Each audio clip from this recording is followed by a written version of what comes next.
یہ جو دو واقعات ہوئے بنی اسرائیل کے ساتھ، اس کی تفصیل ہے اس حدیث میں۔ حضرت حذیفہ رضی اللہ تعالیٰ عنہ اس کے راوی ہیں۔ کیا کہنے حضرت حذیفہ رضی اللہ تعالیٰ عنہ کے، صاحب السر، رازدار تھے نبی کریم صلی اللہ علیہ وسلم، بھیدی تھے۔ آپ علیہ الصلوۃ والسلام نے ان کو منافقین کا علم دیا تھا، ان کو بتایا تھا کہ فلاں منافق فلاں منافق، اور بہت سی راز کی باتیں ان کو بتائی تھی، اور منع فرما دیا تھا کہ منافقوں کا بتانا کسی کو نہیں۔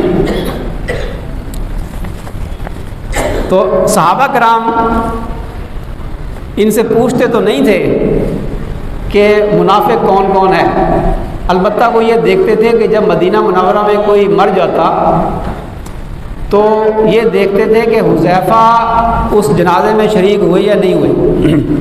اگر وہ شریک ہوتے تو یہ بھی ہوتے، اگر وہ شریک نہ ہوتے تو صحابہ کرام بھی شریک نہ ہوتے۔ تو حضرت عمر رضی اللہ تعالیٰ عنہ نے ایک مرتبہ ان سے پوچھا کہ حذیفہ، میں آپ سے منافقوں کے نام تو نہیں پوچھتا کیونکہ اللہ کے نبی صلی اللہ علیہ وسلم نے منع فرما دیا ہے، تو تم نہیں بتاؤ گے، لیکن مجھے اتنا بتا دو کہ ان ناموں میں کہیں میرا نام تو نہیں۔ اللہ حضرت حذیفہ رضی اللہ تعالیٰ عنہ نے فرمایا کہ اے امیر المومنین، آپ کا نام ان میں نہیں ہے۔ بڑے خوش ہوئے، فرمایا تم نے میرے دل کو ٹھنڈک پہنچا دی۔ یہ حضرت حذیفہ رضی اللہ تعالیٰ عنہ یہ راز کی باتیں پوچھتے تھے کہ یا رسول اللہ صلی اللہ علیہ وسلم، یہ جو خیر و برکتیں آج ہم میں ہیں تو اس کے بعد بھی خیر آئے گی؟ فرمایا کہ اس کے بعد خیر آئے گی، پہلے شر آئے گا پھر خیر آئے گی، لیکن دل ایسے نہیں ہوں گے جیسے اب ہیں۔ پوچھتے تھے پھر اس کے بعد شر آئے گا کہ ہاں شر آئے گا، ایسے لوگ پیدا ہو جائیں گے جو لوگوں کو جہنم کی طرف کھینچ کر لے جائیں گے۔ ایک تو ہے نا، ایک تو ہوتا ہے کہ خود آدمی گناہ کرے اور دوسروں سے چھپائے، اور ایک ہوتا ہے دوسروں کو بھی گناہ کی طرف لے جائے۔ ایسا دور آ جائے گا کہ لوگ کھینچ کر جہنم کی طرف لوگوں کو لے جائیں گے۔ پوچھا کہ اگر میں اس زمانے میں ہوں تو کیا کروں؟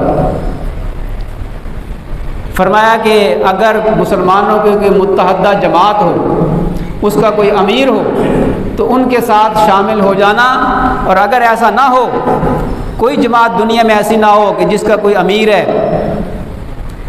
تو پھر کسی کونے خدرے میں بیٹھ جانا اور مرتے دم تک وہیں بیٹھے اللہ اللہ کرتے رہنا۔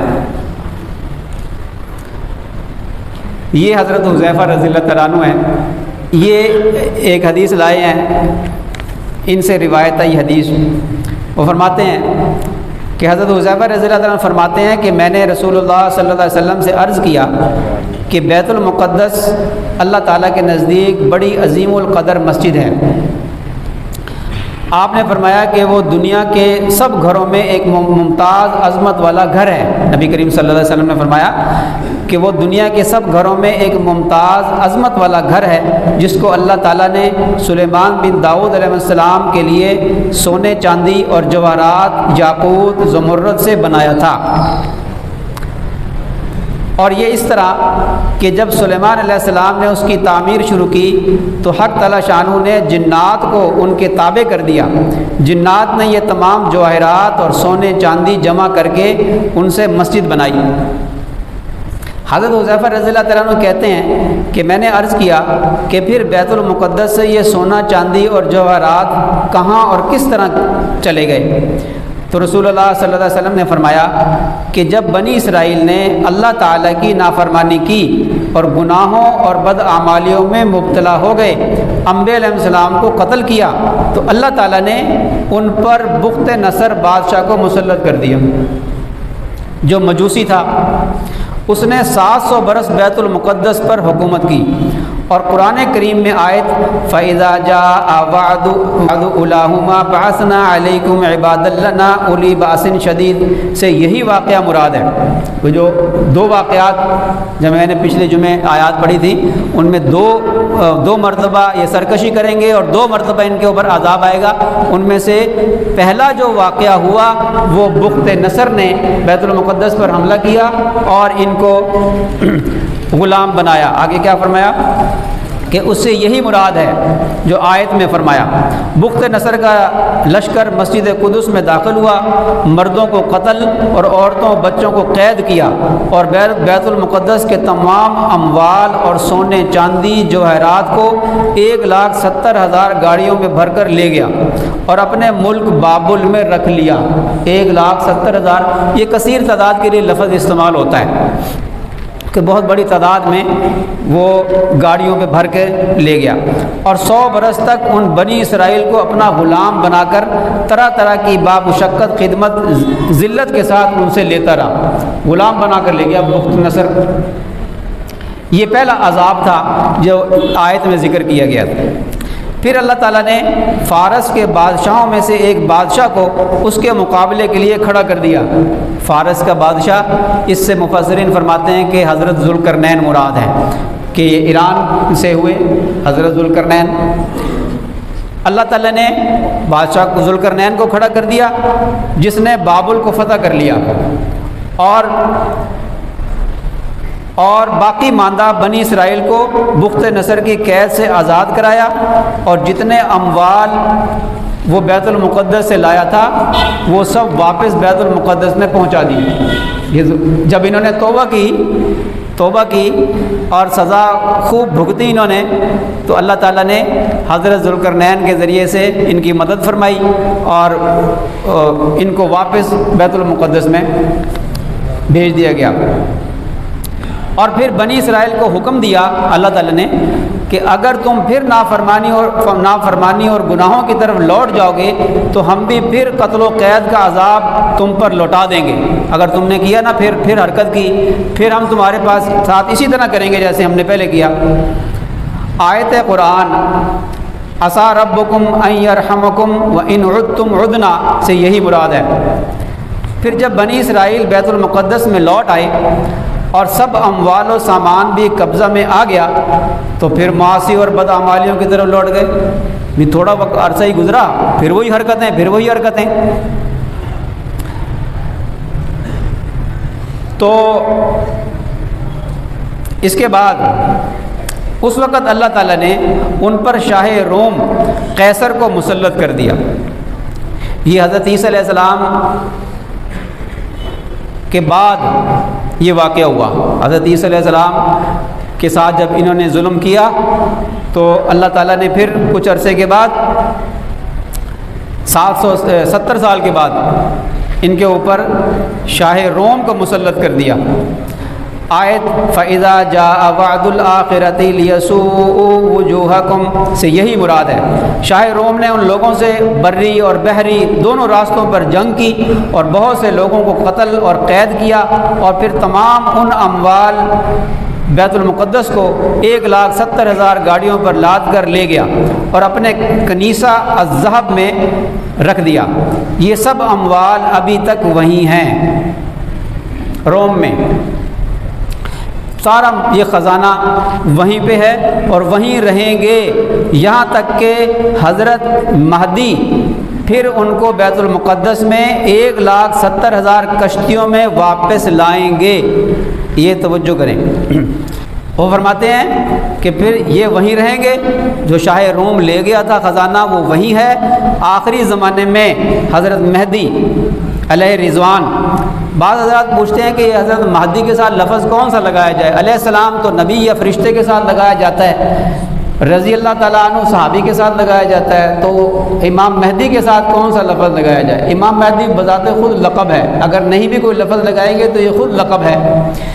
نمبر 2، اگر اس کے ساتھ کوئی لگانا ہی لفظ تو علیہ رضوان کہا جائے، علیہ رضوان، حضرت امام مہدی علیہ رضوان۔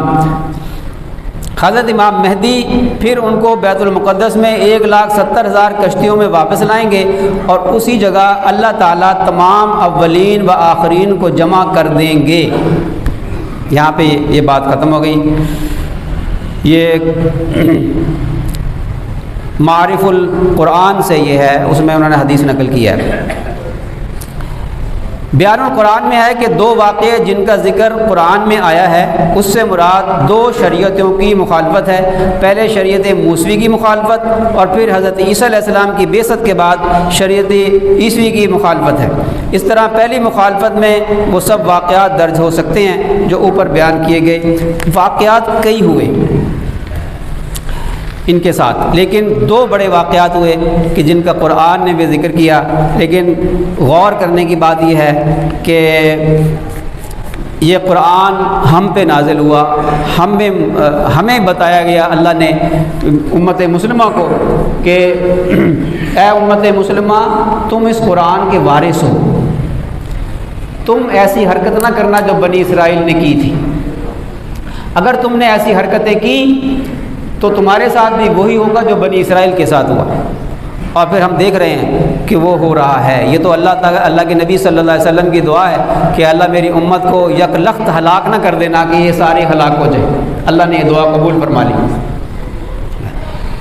ہمارا کام کیا ہے کہ ہم قرآن اور سنت کو سامنے رکھ کر اپنی زندگی کو اس کے مطابق ڈھالیں، اور موجودہ حالات میں اپنے فلسطینی بھائیوں کو نہ بھولیں۔ دیکھیے اللہ تعالیٰ شانہ حکم دیتا ہے کہ جو مظلوم ہیں ان کی مدد کرو۔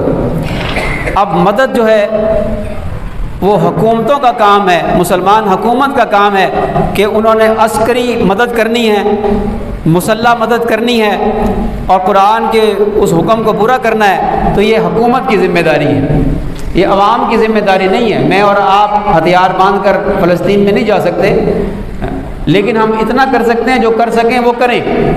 کیا کہ ہم حکومتوں کو اس طرف متوجہ بھی کریں کہ مدد کس انداز سے مسلمان کو کرنی چاہیے، اور ہم مالی طور پر ان کی مدد کریں، اور ہم دعاؤں کے ذریعے ان کی مدد کریں۔ جو ہم کر سکتے ہیں وہ کریں، یہ نہ کریں کہ ایک بالکل ہی جو بے حس انسان ہوتا ہے کہ ادھر گھر میں فوتگی ہو گئی اور ہم کرکٹ کا میچ دیکھ رہے ہیں، ادھر مسلمان بچے، فلسطینیوں کے معصوم بچے وہ شہید ہو رہے ہیں، اور ادھر ایک رات میں 500 بم پھینکے جا رہے ہیں، 500 بمباریاں کی جا رہی ہیں، ساری رات بمباری کی جا رہی۔ غزہ جانتے ہیں کتنا بڑا شہر ہے؟ لاہور سے 6 غزہ شہر بن جائیں، اتنا چھوٹا ہے، اور اس پر جس انداز سے بمباری ہو رہی ہے، سوشل میڈیا کا دور ہے، ہم دیکھ رہے ہیں کیا ہو رہا ہے۔ ہمارا بچہ شہید ہو جائے، ہم کرکٹ کے میچ دیکھیں گے؟ آپ اپنے دل پہ ہاتھ رکھ کر بتائیں کہ جب انڈیا سے ہارے تھے ہم، اس کا غم زیادہ منایا تھا ہم نے یا فلسطین کے مسلمان بچوں کے شہید ہونے کا غم منایا تھا؟ وہاں مسلمان بچے بے یار و مددگار نہتے وہ شہید ہو رہے ہیں، اور ہمارا حال کیا ہے؟ فیسٹیول، روزانہ ایک گلوکار آئے گا اور اپنے فن کا مظاہرہ کرے گا، جس کے گھر میں فوتگی ہو جائے وہ فیسٹیول مناتا ہے۔ ہمارے ضمیر مر چکے ہیں، ہمارے اندر مسلمانی رہی نہیں ہے۔ ذرا اپنے گریبان میں ہم خود جھانک کر دیکھ لیں، ہمارے گناہوں نے ہمارے دل پر اتنا زنگ لگا دیا ہے۔ کلا بل رانا علی قلوبہم ما کانوا یکسبون، گناہوں نے اتنا زنگ آلود دلوں کو کر دیا ہے۔ کلا بل رانا علی قلوبہم ما کانوا یکسبون، کہ وہ اتنا سیاہ ہو گیا ہے، اتنا سیاہ ہو گیا ہے کہ اس کے اندر خیر کی رغبت ہی نہیں رہی۔